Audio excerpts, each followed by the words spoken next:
പാപികളുടെ മാനസാന്തരത്തിനു വേണ്ടിയുള്ള പ്രാർത്ഥന.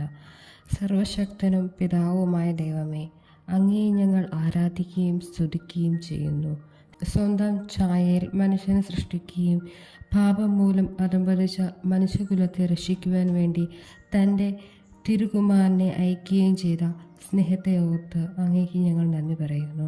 അങ്ങയുടെ പ്രിയപുത്രനും ഞങ്ങളുടെ കർത്താവുമായ ഈശോ മിശിഹായിലൂടെ ഞങ്ങളെ മാനസാന്തരത്തിലേക്ക് ക്ഷണിക്കുകയും നിത്യജീവിതത്തിന് അർഹനാക്കുകയും ചെയ്ത കർത്താവെ, എന്നിലുള്ള ഈ ദുശീലം, നമ്മുടെ ദുശീലം എന്താണെന്ന് വെച്ചാൽ നമുക്കിവിടെ സമർപ്പിച്ച് പ്രാർത്ഥിക്കാം. എന്ന ദുശീലത്തെയും തിന്മയുടെയും അടിമയായിരിക്കുന്ന നമ്മുടെ സഹോദരിയുടെ മേൽ കരുണയായിരിക്കണമെന്ന് ഞങ്ങൾ പ്രാർത്ഥിക്കുന്നു. മാനസാന്തരപ്പെടുന്നില്ലെങ്കിൽ നിങ്ങൾ നശിക്കും എന്നരുൾ ചെയ്തുകൊണ്ട് പാപവും പാപസാഹചര്യങ്ങളും വിട്ടകലുവാൻ ആഹ്വാനം ചെയ്ത കർത്താവെ, തിന്മയുടെയും അതിൻ്റെ പാപസാഹചര്യങ്ങളെ ഉപേക്ഷിക്കാൻ ആവശ്യമായ എല്ലാ കൃപകളും കൊണ്ട് ഈ സഹോദരിയെ അനുഗ്രഹിക്കണമേ.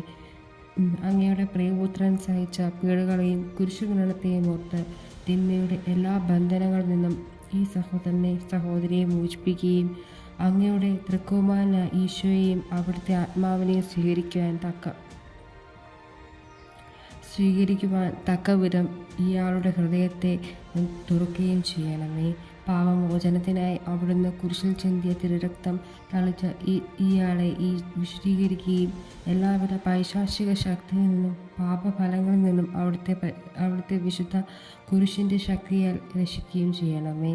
അങ്ങ് പ്രിയപുത്രനായ ഈശോയിൽ വിശ്വസിക്കുന്നവർക്ക് ദൈവമക്കളാകാനുള്ള വരം നൽകിയിരിക്കുന്ന ദൈവമേ, ഈശോയിൽ വിശ്വസിക്കുവാനും അവിടുത്തെ പരിശുദ്ധാത്മാവിനെ സ്വീകരിച്ച് ദൈവമായ അങ്ങേ പിതാവേ എന്ന് വിളിക്കുവാനും ഇയാളെ അനുഗ്രഹിക്കണമേ.